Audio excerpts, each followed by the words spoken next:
새해가 돼서 며칠 동안 마음이 좀 들떴던 적이 있습니다. 발걸음도 가볍고 기분도 좋고 마치 좋은 일이 있었던 것처럼 이렇게 둥실둥실 떠가는 구름처럼 마음도 생각도 발걸음도 아주 가벼웠던 때가 있었습니다. 그 이유는 너무나 단순했습니다. 제 운동 가방에 감사 카드와 또 감사 카드와 안에 있는 선물권이 있었는데요.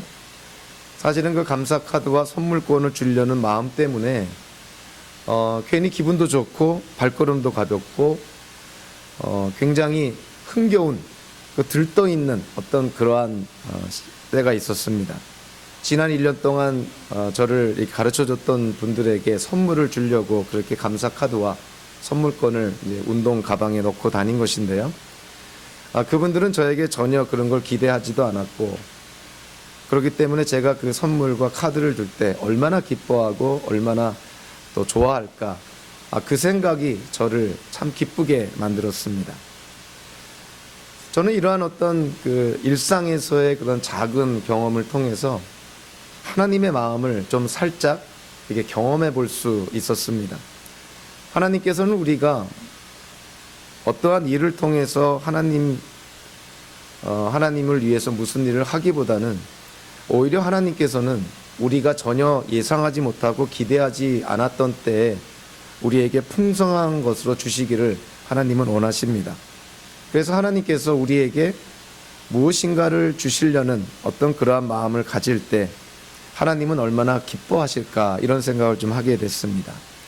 다윗이 하나님을 위해서 집을 지어주겠다, 하나님의 궤가, 법궤가 안치될 성전을 짓겠다고 했을 때 하나님의 그 반응은 그 다윗의 성전 건축 제안을 거절하고요, 오히려 다윗에게 거꾸로 내가 너에게 한 집을 지어주겠다고 말씀을 합니다. 그것은 한 가정을 세워주겠다는 차원이 아니라 한 나라를 다스릴 왕조를 세워주겠다는 것이죠. 더 나아가 그 왕조가 영원할 것이라, 이렇게 하나님께서 약속을 합니다. 다윗이 하나님을 위해서 뭔가를 하기를 원했지만 하나님은 그거는 순서가 아니라는 것이죠. 내가 너를 위해서 뭔가 할 테니까 그 이후에 너는 나의 말과 나의 뜻을 따라 행하라, 이것이 하나님의 순서였던 것이죠. 그래서 하나님은 다윗에게 다윗의 아들이 나의 아들이 될 것이고, 즉 입양을 약속하시고요, 그리고 다윗의 왕조를 영원히 지속시킬 거라는 그런 하나님의 언약을 다윗에게 주십니다. 이런 다윗의 언약은요, 이스라엘의 역사를 이끌어가는 원동력이었을 뿐만이 아니라 사실은 그 북이스라엘 남유다가 망하고 세례 요한이 이 땅에 오기까지 그 중간기 동안 유대인들이 가졌던 메시아를 기다리는, 즉 메시아 사상의 뿌리가 되기도 합니다. 다윗 언약으로 말미암아 유대인들이 이 땅에 임할 다윗의 후손, 즉 다윗의 왕국을 회복할 메시아를 기다렸다는 것이죠. 그리고 그 다윗의 후손 메시아가 마침내 예수 그리스도로 연결이 되면서 실제로 이루어지고 성취가 되었다는 것이고요. 그렇기 때문에 메시아를 기다리는 이 어떤 역사적인 뿌리가 바로 오늘 본문에 나타난 다윗 언약의 그 근거를 두고 있다는 것입니다. 그리고 실질적으로 저와 여러분들은 이 다윗 언약의 그 성취가 바로 이 다윗의 후손으로 이 땅에 오신 예수 그리스도로 말미암아 다윗 언약이 이루어지고 성취가 됐고요, 그 열매와 결과를 저와 여러분들이 지금 누리고 있는 것입니다. 하나님께서 세우시는 그 왕조, 이 다윗의 후손으로 세워질 나라가 영원히 이어질 것이고 영원히 세워질 것이다. 즉 다윗의 후손으로, 즉 이 땅에 오시는 메시아 그리스도로 말미암아 세워질 그 나라, 곧 하나님의 나라가 영원할 거라는 것이죠. 저와 여러분들은 다윗의 후손으로 이 땅에 오신 예수님을 믿었기 때문에 우리는 바로 그 하나님 나라의 백성이 된 것이고, 영원히 존재하는 하나님 나라의 백성으로서의 정체성을 갖게 된 것입니다. 그래서 저와 여러분들이 바로 오늘 사무엘기하 7장에 나타난 하나님이 다윗과 맺은 이 언약의 열매를 저와 여러분들이 사실은 지금 누리고 있는 것이죠. 하나님이 다윗과 맺은 언약은 이 다윗의 수고와 노력에 대한 어떤 대가로 주어진 것이 아니라 다윗이 무엇인가를 하기도 전에, 발걸음을 띄기도 전에 하나님께서 은혜로 다윗에게 베푼 선물과 같은 것이었습니다. 그래서 다윗 언약은 한마디로 은혜의 언약이라는 것이죠. 즉 하나님의 선물로 주어진 언약이다, 이렇게 우리가 이해를 할 수가 있습니다. 자, 오늘 본문은요 크게 두 부분으로 나눠질 수가 있는데, 다윗과 선지자 나단과의 대화가 첫 번째고, 그리고 두 번째는 나단을 통해서 하나님이 다윗에게 주시는 말씀으로 그렇게 구성이 되어 있습니다. 자, 오늘 본문 1절을 보니까 주님께서 사방에 있는 모든 원수에게서 다윗 왕을 안전하게 지켜주셨으므로 왕은 이제 자기의 왕궁에서 살게 되었다. 자, 오늘의 이야기의 배경이 평안할 때라는 것이죠. 전쟁 중이 아니라 이제 어느 정도 전쟁이 좀 마무리가 되고 다윗이 왕궁에서 평안히 거할 때 오늘의 사건이 이야기가 시작이 된다는 것입니다.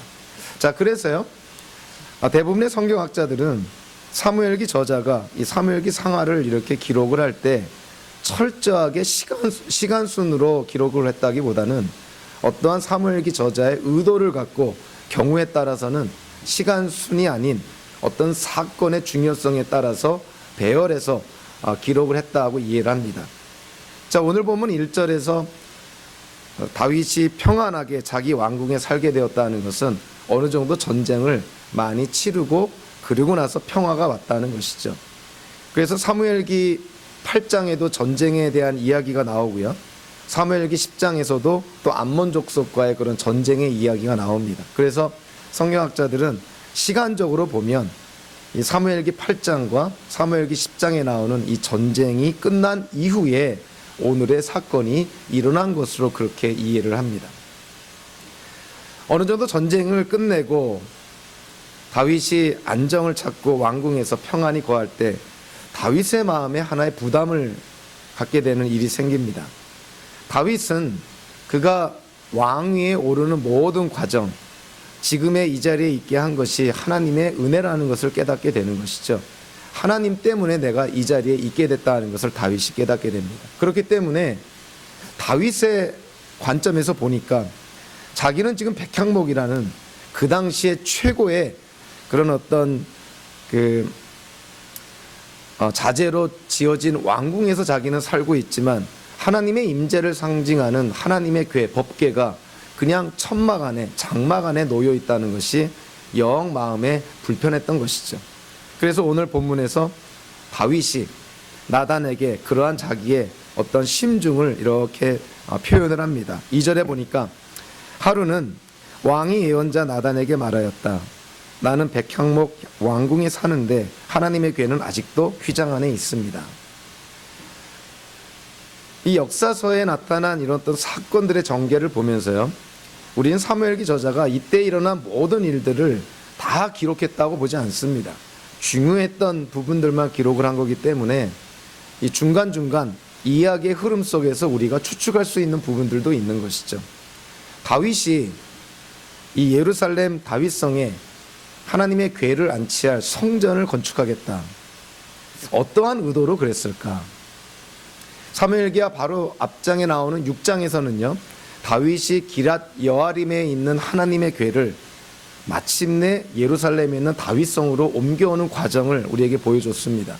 자, 그때에도 우리가 어떻게 이해를 했냐면 다윗이 법궤를 옮길 때에는 어떤 이중적인 의도가 있었다는 것이죠. 첫째는 그의 경건한 신앙에 기초한 그러한 결단이었다 볼 수도 있고, 또 하나는 이제는 왕으로서, 정치인으로서 이스라엘의 핵심, 중심에 해당되는 하나님의 궤를 새로 정한 예루살렘이라는 곳에 옮겨오면 다윗의 정치적인 입지가 좀 더 안정을 누리게 될 것이고, 또 예루살렘에 있는 하나님의 궤가 있을 때 모든 이스라엘 그 남자들이 1년에 3번씩은 반드시 와서 제사를 드려야 되니 다윗이 있는 예루살렘 다윗성 주변으로 해서 다윗의 왕권이 더욱 확립이 될 거라는 것이죠.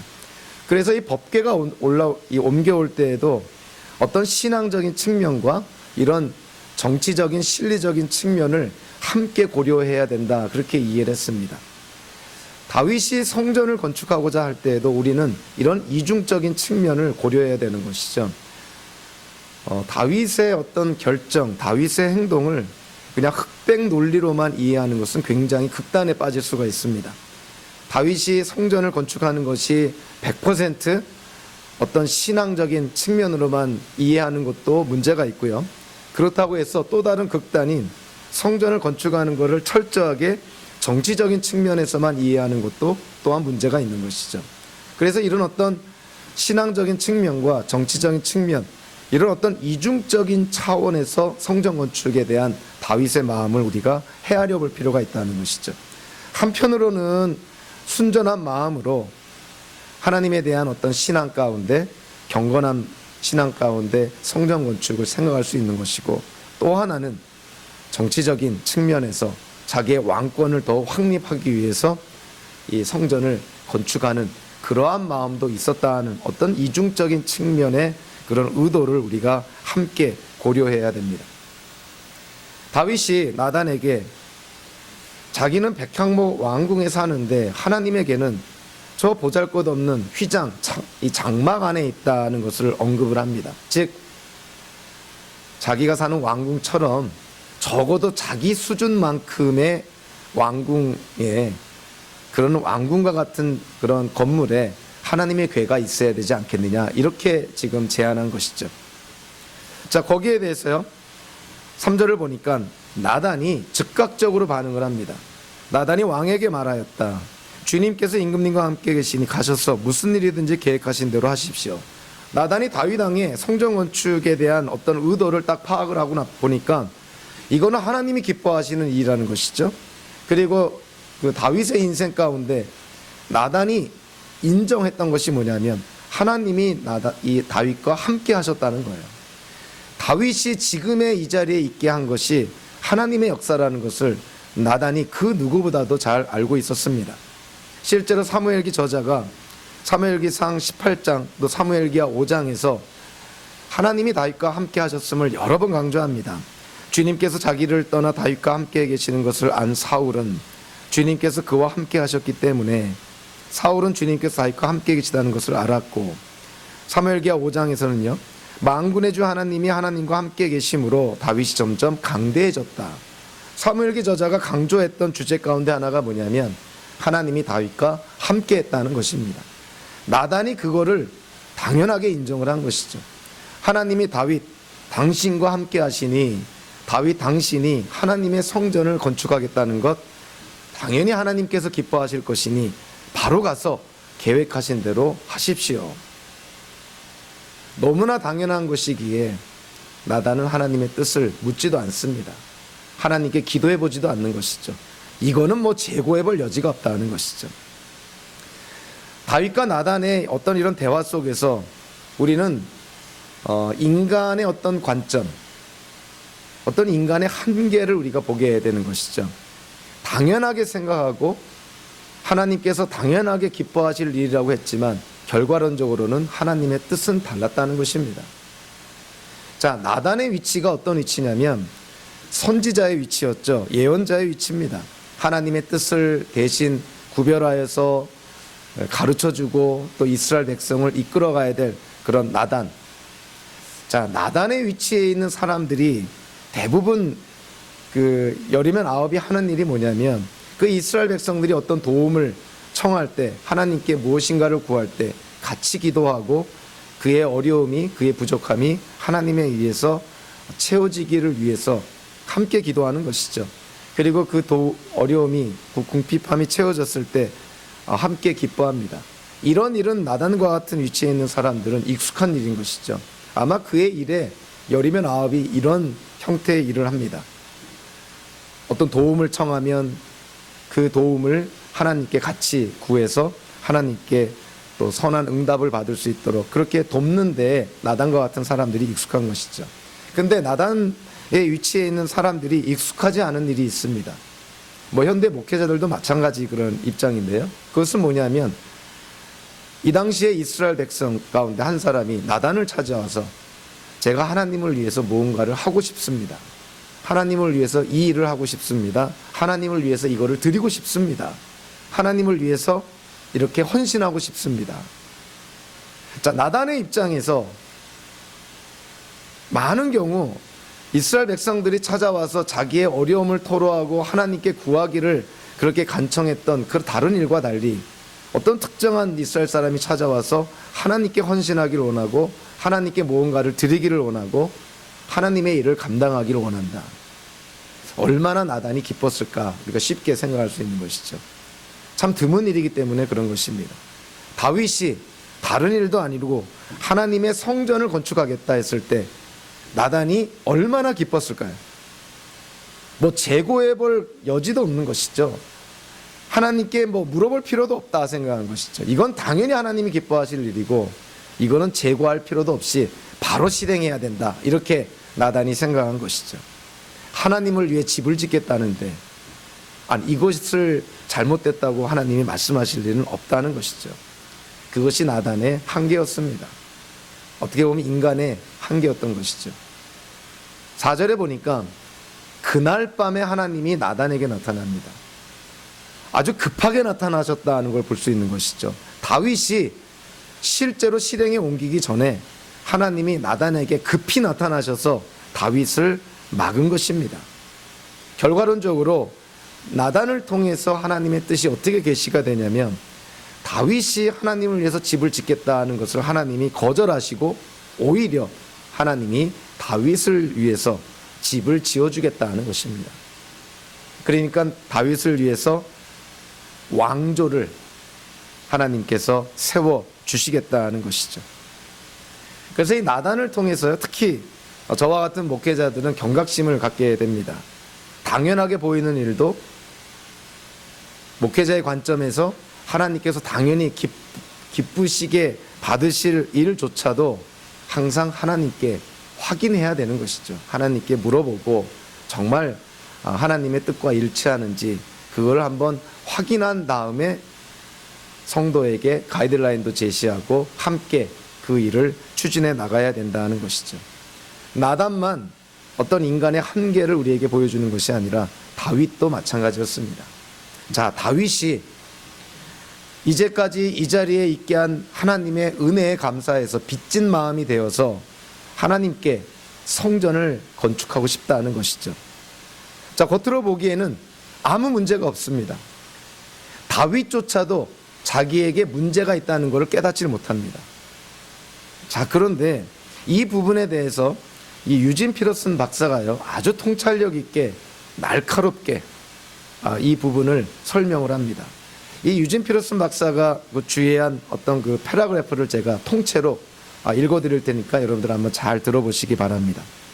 나는 이때가 다윗이 하나님으로 가득했던 상태에서 자기 자신으로 가득한 상태로 넘어가기 직전이었다고 생각한다. 표면적으로는 달라진 것이 없다. 다윗 스스로 자기 행동의 변화나 마음가짐의 변화를 인식하지 못한다. 그러나 적들을 평정하고 하나님의 백성을 통합시켰으며 이스라엘과 유다의 충성을 손에 넣어 칭송을 한 몸에 받고 있던 다윗은 그만 성공에 취해서 이제 자신의 능력으로 하나님께 무언가 호의를 베풀겠다는 생각을 한 것이다. 이런 마음가짐을 알게 해주는 단서가 그가 나단에게 한 제안 속에 들어있다. 나는 백항목 왕궁에 사는데 하나님에게는 아직도 휘장 안에 있습니다. 이 비교의 말 속에는 이제 자신은 하나님보다 더 좋은 집에서 하나님보다 더 잘 살고 있으며 자신의 힘 있는 지위를 이용해 하나님을 위해 무언가 대단한 일을 해드릴 수 있다는 생각이 깔려 있다. 다윗도 모르는 어떤 그런 다윗의 마음이 이렇게 좀 변질되어져 가고 있는 것을 이렇게 날카롭게 지적을 한 것이죠. 다윗은 지금까지는 하나님의 은혜로 자기가 이 자리에 있다고 생각을 했는데 그것에 감사한 건 좋은데 다윗의 마음이 이제 내 힘으로 하나님을 위해서 뭔가 하나 해보겠다는 어떠한 하나님으로 가득한 마음에서 이제는 자기 생각으로 가득한 그런 마음으로 변질되어 갔다는 것이죠.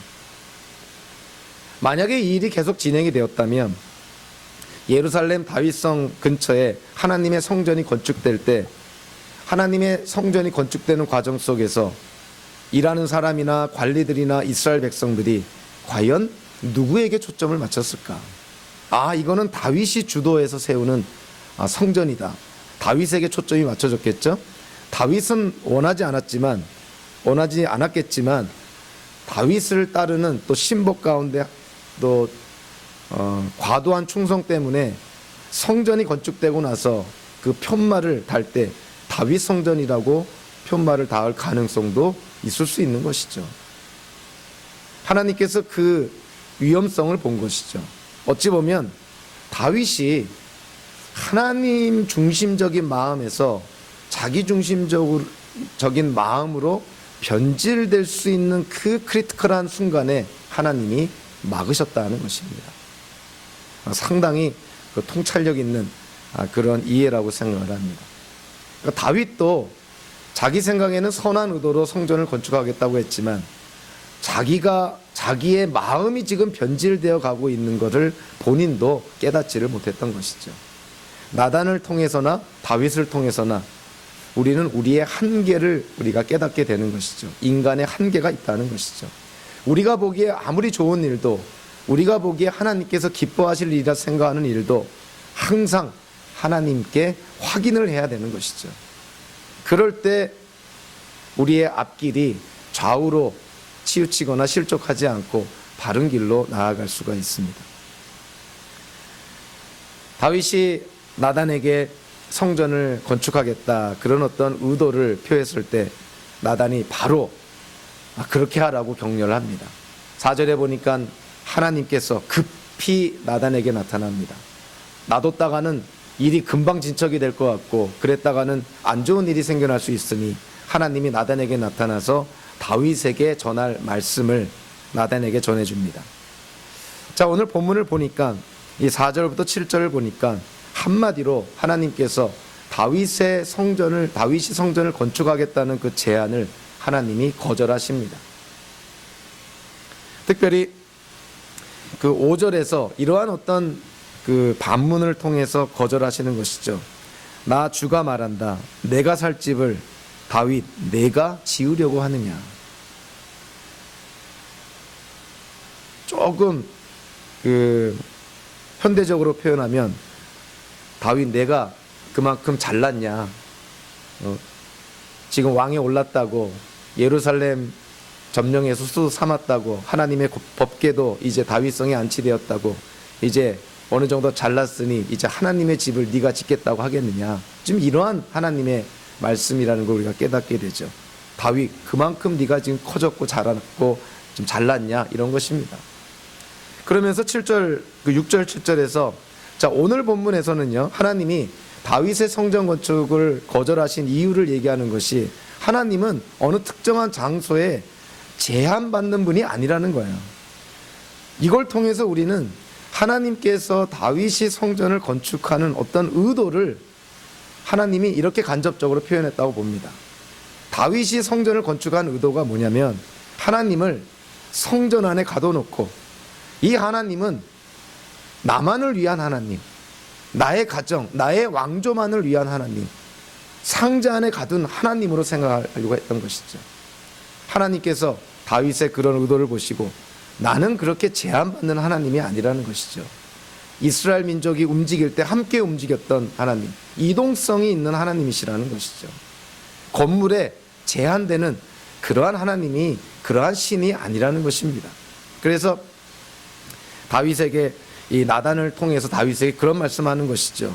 다윗 내가 성전을 건축해서 나를 거기에 가두려고 했느냐? 나는 절대로 갇힐 수 있는 그러한 하나님이 아니다.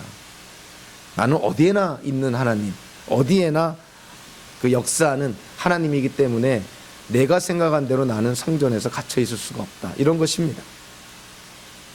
자, 이런 어떤 하나님의 그 설명을 통해서 우리는 그 남유다가 멸망할 때나 또는 현대 교회에서나 일어나는 어떠한 아주 그 부정적인 그런 문제를 우리가 직시하지 않을 수가 없습니다. 남유다가 멸망할 때 이 예레미야를 통해서 하나님이 남유다를 책망합니다. 그 책망하는 내용 가운데 하나가 뭐냐면 남유다 사람들이, 예루살렘 사람들이 잘못된 성전 신앙을 갖고 있었다는 것이죠. 그들이 갖고 있던 성전 신앙이 뭐였냐면 사회에 나아가선 온갖 비리와 부정과 악을 행하고요. 그러나 성전에 와서 하나님께 제사 드리면, 또 그 율법대로 하나님께 예배를 드리면 하나님께서 다 용서해 주시고 하나님이 축복해 주실 거라는 생각입니다. 이른바 잘못된 성전 신앙을 갖고 있는 것이죠. 그래서 하나님께서 예레미야를 통해서 남유다 백성들을 책망합니다. 너희가 사회에 나아가서는 사람들에게 손가락질을 받는 믿지 않는 자들보다 더 악을 행하면서 성전에 들어와서 하나님께 제사만 드리면 하나님이 너희를 용서하고 축복해 주실 거라고 믿느냐? 그건 잘못된 성전 신앙이라는 것이죠. 그 예레미야서에 나타난 그 하나님의 그런 꾸중, 하나님의 그런 질책을 보면서 현대 한국 교회가 생각이 안 날 수가 없습니다. 한국의 기독교계도 거의 같은 잘못된 성전 신앙을 갖고 있는 것이 아닌가, 이렇게 생각을 합니다. 하나님이 마치 성전 안에 갇혀 있는 분처럼 생각을 해서 성전 밖에서는 무슨 일을 행하든 어떠한 잘못을 행하든 관계없고 그냥 성전 안에 들어와서, 교회 안에 들어와서 하나님께 예배만 잘 드리면, 순서대로 하나님께 예배만 잘 드리면 하나님은 우리를 용서해 주시고 우리가 원하는 것 다 내려주시는 그러한 하나님, 그러한 잘못된 성전 신앙을 우리 한국의 기독교인들도 갖고 있는 것은 아닌가. 사실은 교회 안이나 교회 밖이나 성도의 삶은 일관성이 있어야 되는 것이거든요. 여러분들 자녀들이 나중에 나이 먹어서 중고등학교를 지나서 대학 가가지고 많은 경우 교회를 떠납니다. 그 떠나는 이유 중에 하나가 여러분들 부모에게 있다는 사실이 심각한 것이죠. 자, 부모의 모습이 교회 안에서와 교회 밖에서의 모습이 다릅니다. 예배 드릴 때의 모습과 차 안에서 부모님들이 나누는 대화가 너무나 다른 거예요. 자녀들이 그걸 보면서 회의를 느끼는 것이죠. 도대체 기독교인이 무엇인가? 우리 부모님이 갖고 있는 믿음이 도대체 무엇인가? 어떻게 교회 안에서와 교회 밖에서 이렇게 다를 수가 있는가? 신앙생활과 일상생활이 어떻게 이렇게 다를 수가 있는가? 어떻게 믿음과 삶이 이렇게 분리가 될 수 있는가? 그거를 자녀들이 일상생활에서 목격을 합니다. 어찌 보면은 부모님들의 잘못된 성전 신앙 때문에 성전 밖에서는 어떻게든 상관이 없고 성전 안에서만 거룩하면 된다. 잘못된 성전 신앙 때문에 자녀들이 병들어가는 것이죠.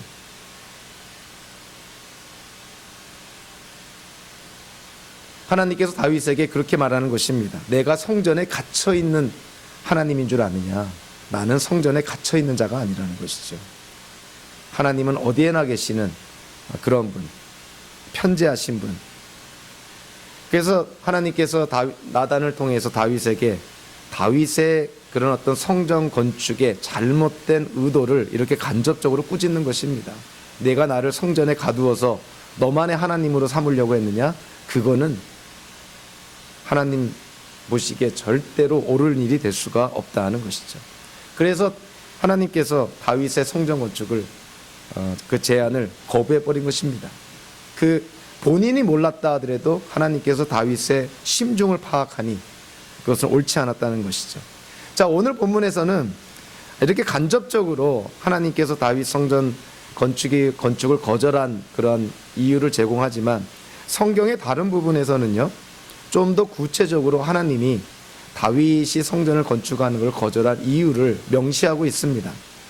자, 솔로몬이 다윗의 뒤를 이어서 이스라엘의 왕으로 올라선 솔로몬이 두로의 히람 왕에게 한 말이 있는데요. 열왕기상 5장 3절에 보니까 이렇게 말합니다. 여기서 말하는 임금님은 두로 왕을 말하는 것이고요. 임금님께서 아시다시피 나의 아버지 다윗 임금은 주 하나님을 섬기면서도 주님께서 원수들을 그의 발바닥으로 짓밟을 수 있게 하여 주실 때까지 전쟁을 해야 했으므로 자기의 하나님이신 주님의 이름을 찬양할 성전을 짓지 못하였습니다. 자, 아들인 솔로몬이 자기 아버지인 다윗이 성전을 짓지 못한 이유가 뭐냐면 전쟁 때문이었다는 거예요. 다윗 시대에 하나님께서 다윗에게 주신 가장 중요한 일이 뭐냐면 전쟁을 통해서 나라를 안정시켜야 되고 하나님이 약속한 땅을 확보해야 되고 그것이 중요했기 때문에 전쟁이 사실은 다윗에게는 더 중요한 하나님의 일이었기 때문에 성전까지 건축하는 일을 하나님이 허락하지 않았다는 것이죠. 그래서 이거는 어떤 의미로 보면 솔로몬의 표현을 우리가 문자적으로 받아들이면 하나님께서 다윗 성전을 거절하신 이유가 그 다윗이 무언가를 잘못해서라기보다도 다윗을 배려하기 위한 것이라는 걸 깨닫게 됩니다. 다윗은 지금 전쟁을 통해서 그가 맡고 있는 일을 해야 되는데 성전까지 짓는다고 한다면 다윗에게는 너무 큰 부담이라는 것이죠. 그래서 하나님께서 성전 건축을 다윗이 아닌 그 다음 그 솔로몬 왕에게 사실은 하나님께서 넘긴 거라 이렇게 지금 이해를 하는 것입니다. 또 한 군데에서는요, 역대상 22장과 28장에 나와 있는데 이건 다윗이 솔로몬에게 직접 한 얘기입니다. 아들아, 나는 주 나의 하나님의 이름을 위하여 성전을 지으려고 하였다. 그러나 주님께서 나에게 말씀하셨다. 너는 많은 피를 흘려가며 큰 전쟁을 치렀으니 나의 이름을 위하여 성전을 건축할 수 없다. 너는 내 앞에서 많은 피를 땅에 흘렸기 때문이다. 22장과 28장에서 반복해서 다윗이 언급을 합니다. 하나님이 내가 하나님의 성전을 짓는 것을 거절하신 이유가 뭐냐면 자기가 전쟁 중에 너무 많은 피를 흘렸다는 것이죠. 그래서 하나님께서 자기에게 성전 건축을 허락하지 않으셨다는 것입니다. 사실 신명기 12장에 보면 이 하나님의 율법을 보면 성전을 언제 건축하라고 되어 있냐면 전쟁이 없고 평안한 시대에 지어져야 한다고 율법이 명시하고 있습니다. 그러니까 다윗은 전쟁을 해야 되는 왕이었기 때문에 전쟁 중에 성전을 지을 수는 없었다는 것이죠. 그래서 어느 정도 나라가 안정이 되고 어찌 보면 이스라엘 역사 속에서 가장 그 평화를 누렸던 솔로몬 시대에 마침내 하나님의 성전이 건축될 수가 있었다는 것이죠. 하나님께서 다윗의 그런 성전을 건축하고 하겠다는 그 의도, 그 제안을 하나님이 거부하시고 대신에 하나님께서 오히려 다윗에게 세 가지를 약속을 합니다. 다윗의 성전 건축을 거부를 했지만 대신에 하나님께서 다윗에게 오히려 세 가지 약속을 하는데요. 이 8절 9절을 보니까 자, 하나님께서 다윗에게 어찌 보면은 그 상기시켜 줍니다. 리마인드 해주는 것이죠. 그것이 뭐냐면 8절과 9절 전반부까지 하나님께서 말씀하는 내용이 뭐냐면 다윗, 내가 그냥 양이나 치는 목동이었을 때 너를 택해서 지금 이 자리에 있게 한 것이 내가 아니냐, 하나님이 아니냐. 그리고 내가 전쟁 때마다 승리하게 한 것도 결국은 하나님 나 때문 아니냐. 어찌 보면은 다윗이 순간 잊어버릴 수 있었던 그 하나님에 대한 어떤 고마움, 은혜를 하나님이 다시금 상기시켜 줍니다.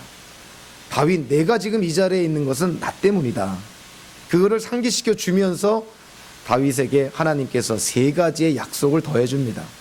자, 오늘 보면 그 9절 후반부부터 11절까지를 보니까 세 가지를 하나님이 약속해 주는데요. 자, 9절 후반부에 하나님이 다윗에게 약속한 것이 뭐냐면 다윗, 내 이름을 빛나게 해주겠다. 너의 이름에 내가 명예를 주겠다. 명성을 얻게 하겠다는 것입니다. 실제로 다윗이 죽은 이후에도요, 이스라엘에 수많은 왕들이 세워졌지만 그 왕들을 평가할 때 기준이 되었던 사람이 다윗입니다. 다윗처럼 선을 행하면 그는 선한 왕이었고, 그러나 다윗과 달리 악을 행하면 그는 악한 왕이었다는 평가를 받게 되는 것이죠. 어떠한 왕에 대한 평가의 기준이 다윗이었다는 것이에요. 그만큼 다윗은 참 하나님의 마음에 합한 그런 사람, 왕이었다는 것이죠. 그만큼 하나님께서 다윗의 이름을 빛나게 해줍니다. 존귀하게 해주는 것이죠. 두 번째로 다윗에게 약속을 합니다. 10절에 보니까 하나님께서 이스라엘 민족에게 한 곳을 허락해서 이제는 떠돌아다니지 아니하고 그곳에서 정착하여 살도록 해주겠다는 것입니다. 여기서 하나님이 정해주시는 곳은 문맥적으로 당연히 가나안 땅이라는 것을 우리가 알게 되죠. 하나님께서 이스라엘 백성에게 가나안 땅을 허락해서 거기서 정착하여 살게 해주겠다. 그러면서 11절 전반부에 세 번째 약속을 합니다. 이스라엘 백성이 가나안 땅에 정착하여 살 때 이제 그들이 평안히 살게 해주겠다. 하나님께서 평안을 주시겠다는 거예요. 다윗의 이름을 빛나게 해주고 이스라엘 민족이 한 곳에 정착하여 살게 해주고 그리고 그 이스라엘 민족이 평안히 살게 해주겠다. 이것이 하나님이 다윗에게 한 약속입니다. 다윗이 성전을 건축하겠다고 했을 때 하나님은 거절했지만 오히려 다윗에게 하나님은 약속을 해주는 것이죠.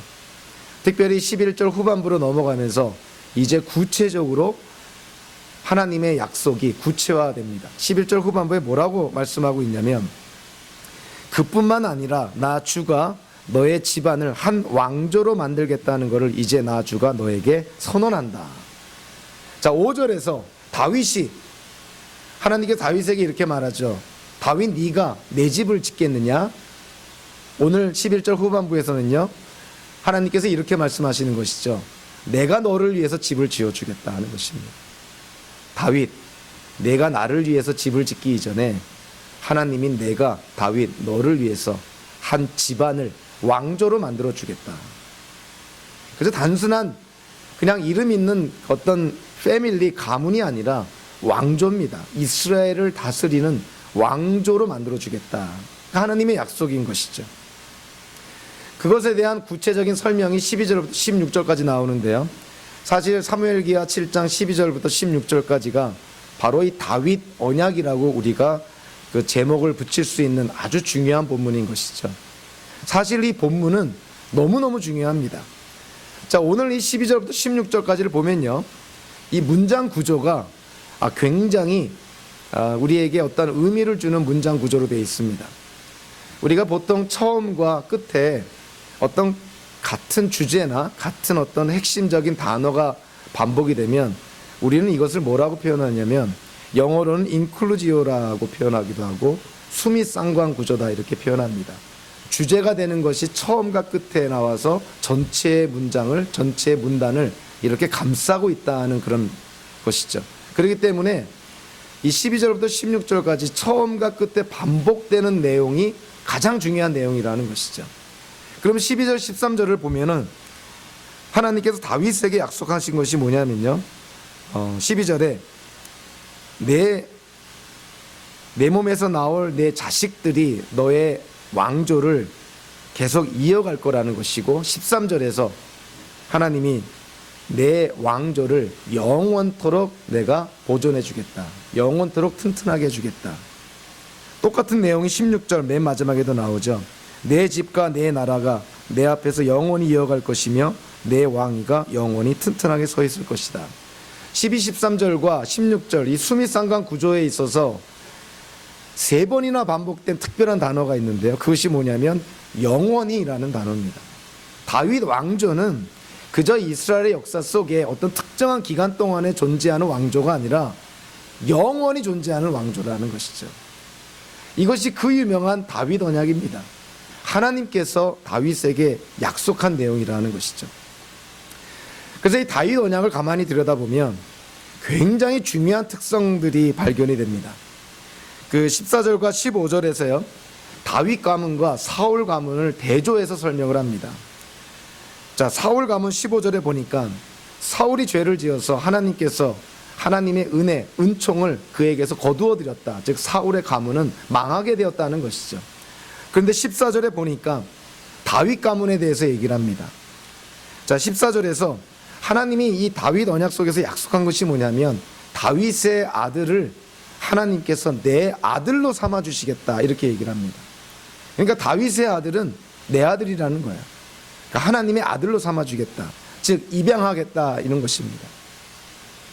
사울이 죄를 지었을 때 사울은 하나님께서 아들로 삼지 않았기 때문에 사울에게서 하나님의 은혜가 철폐가 됩니다. 철회가 되는 것이죠. 그런데 다윗의 후손들은 하나님이 아들로 삼아 주시니 14절에 보니까 다윗의 후손들이 다윗의 뒤를 이어서 이스라엘을 다스릴 왕으로 세워진 자들이 서로 하나님께 죄를 지어도 하나님이 어떻게 하시겠다는 거예요?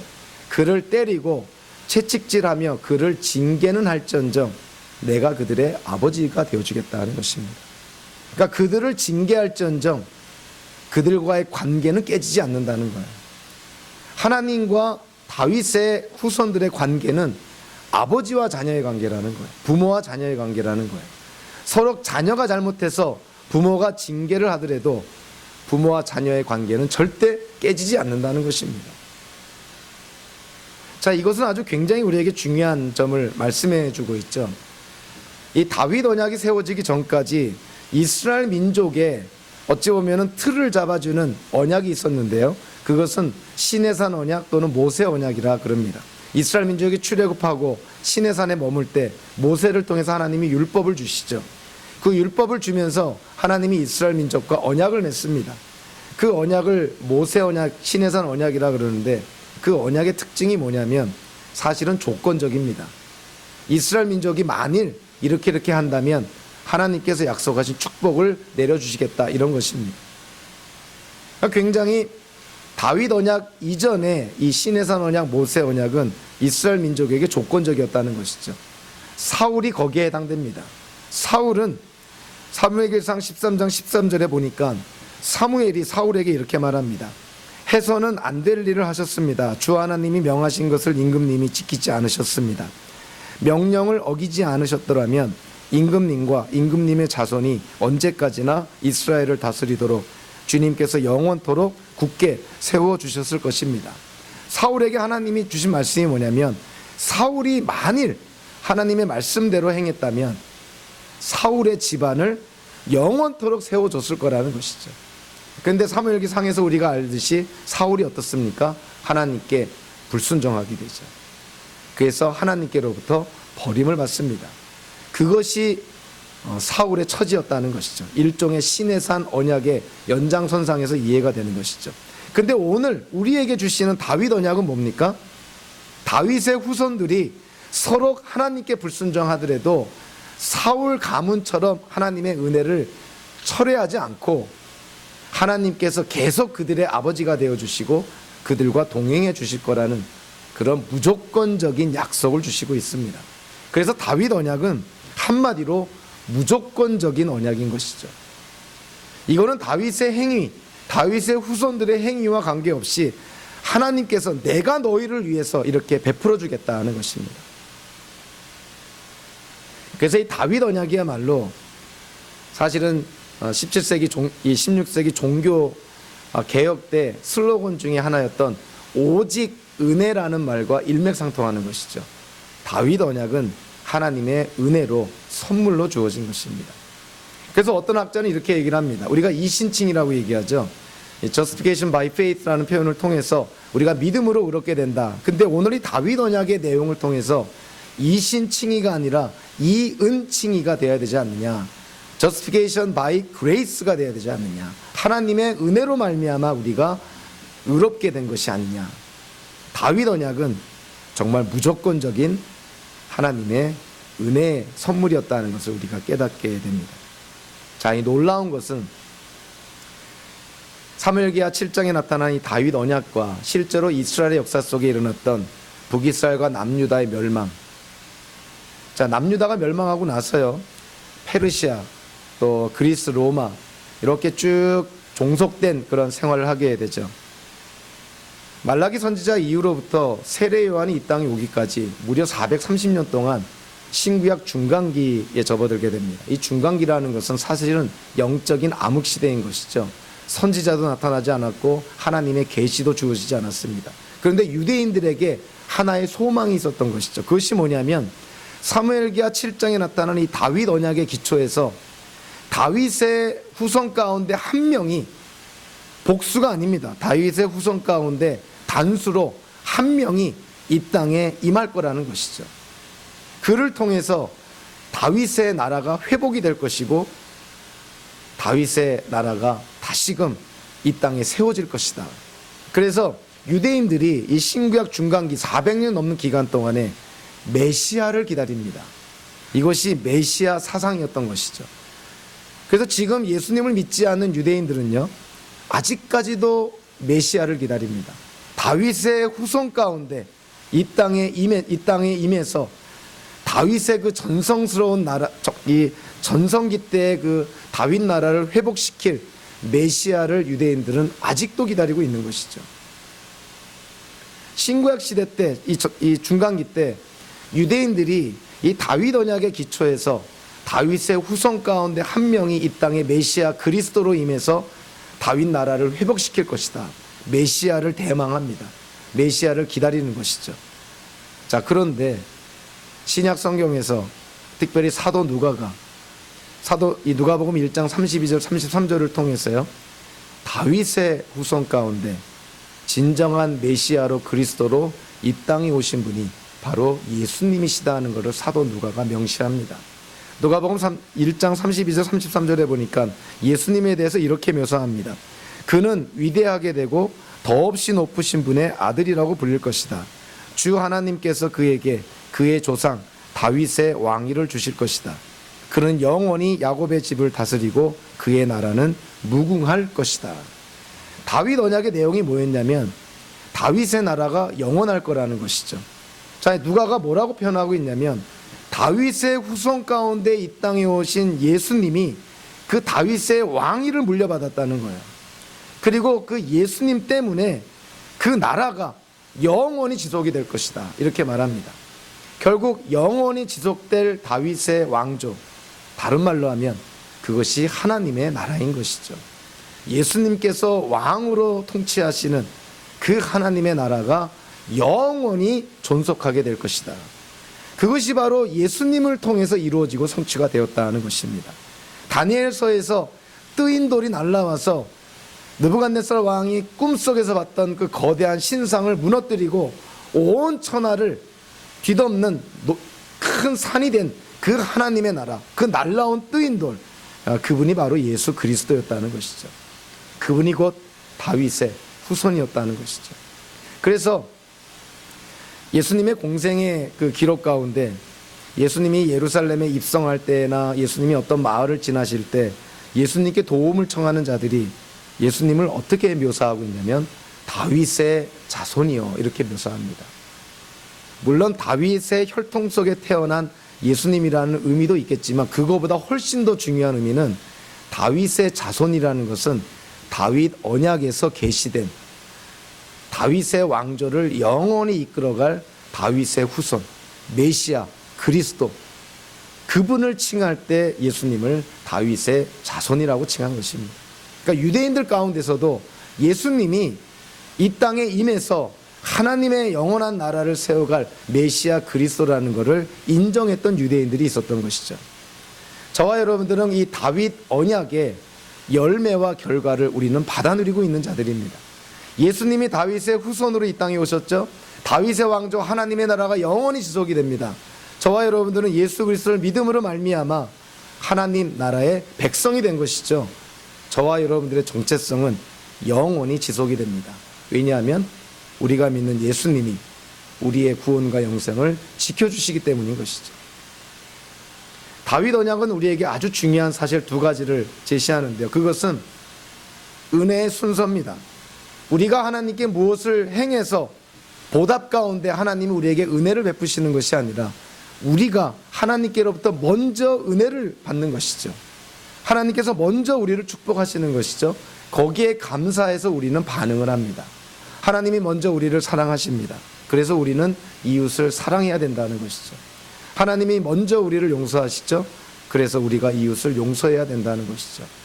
하나님이 우리를 긍휼히 여기십니다. 그래서 우리도 주변 사람들을 긍휼히 여기라는 것이죠. 하나님의 은혜가 먼저라는 것입니다. 저와 여러분들이 구원과 영생을 받아 누리는 것도 하나님의 은혜 가운데 주어진 것이죠. 또 하나는 사울의 가문과는 달리 다윗의 가문은 하나님이 지켜주신다는 것이죠. 다윗의 아들을 내 아들로 삼아주겠다. 궁극적으로는 저와 여러분들이 하나님의 자녀인 것이죠. 하나님과 우리의 관계는 부모와 자녀인 관계죠. 그 관계를 누가 지켜주겠다고 말하고 있냐면 하나님인 내가 지켜주겠다는 거예요. 너희가 순종하면 나와의 관계가 유지가 되고 너희가 불순종하면 나와의 관계가 깨질 것이다, 이렇게 말하고 있지 않습니다. 다윗의 후손에게 하나님이 약속하신 것은 다윗의 후손이 만약에 하나님께 죄를 지면 내가 징계는 하겠지만 하나님과 나와의 관계, 아버지와 아들의 관계는 절대 깨지지 않는다는 거예요. 그것은 현대를 사는 우리 기독교인들에게 어떠한 중요한 사실을 말해주고 있냐면 예수 그리스도를 통해서 우리가 구원과 영생을 받았다면 그 구원과 영생은 하나님 안에서 끝까지 지켜진다는 것입니다. 구원의 확신을 가져야 된다는 것이죠. 이것을 신학적인 용어로 성도의 견인이다 이렇게 표현합니다. 하나님이 우리를 지켜주신다는 것이죠. 그것이 다윗 언약의 핵심적인 내용입니다. 저와 여러분들이 오늘의 말씀을 통해서 다윗 언약의 그 열매와 결과로 말미암아 우리가 예수 그리스도를 통해서 하나님의 아들, 딸이 되었고, 그리고 그 하나님과의 관계가 하나님 때문에 영원히 지속된다는 그 하나님의 은혜를 확인하면서요, 하루하루의 삶 속에서 주의 영광을 위해 살아가는 모든 성도님들 되시기를 주님의 이름으로 축원합니다. 기도하겠습니다. 하나님 아버지,